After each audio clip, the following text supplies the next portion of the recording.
হযরত ওমর রাদিয়াল্লাহু তাআলা আনহুর চেহারা কপালের দুই পাশ থেকে লম্বা অঝরে কান্নার কারণে দাগ পড়ে গেছিল।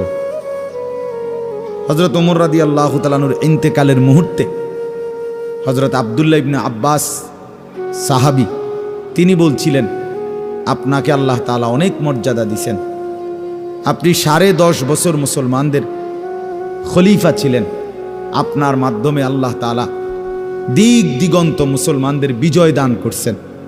কত রাজ্য কত এলাকা আপনার এই 10 বছরে বিজয় হয়েছে। আপনার অনেক সম্মান, অনেক মর্যাদা, অনেক গুণ, অনেক বৈশিষ্ট্য। হযরত ওমর রাদিয়াল্লাহু তাআলা আনহু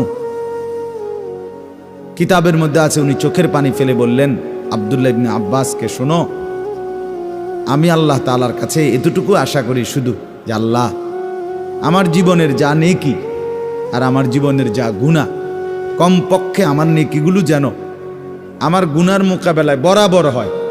অর্থাৎ এতটুকু নেকি যেন কমপক্ষে হয় যে গুনাহগুলোকে মোচন করে দেয়, নেকিগুলো দিয়া গুনাহগুলো যেন মিটে বরাবর হয়। এদ্দুরও যদি হয় তো আমি আল্লাহর কাছে সন্তুষ্ট নিজেকে মনে করি, আমার এদ্দুরে সারব। অর্থাৎ নিজের এই বিপুল পরিমাণ নেক আমলকে কিছুই মনে করেন, সামান্য। তা আমাদের পুঁজি কোথায়? আমাদের এই শুক্রবারের শুধু সপ্তাহে একদিনের জুমার নামাজ, এটাই আমাদেরকে জান্নাত এনে দিবে, ঠিক না?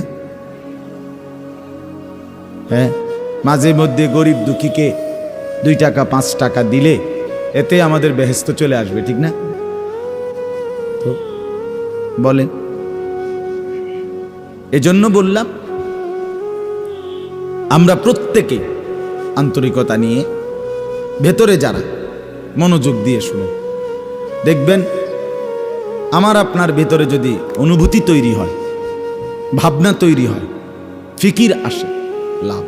সবাই একসাথে হবে না, সবাই একসাথে বদলায় না, সবাই একসাথে পরিবর্তন হয় না, কারো কপালে পরিবর্তন হয়ই না, বদনসিব।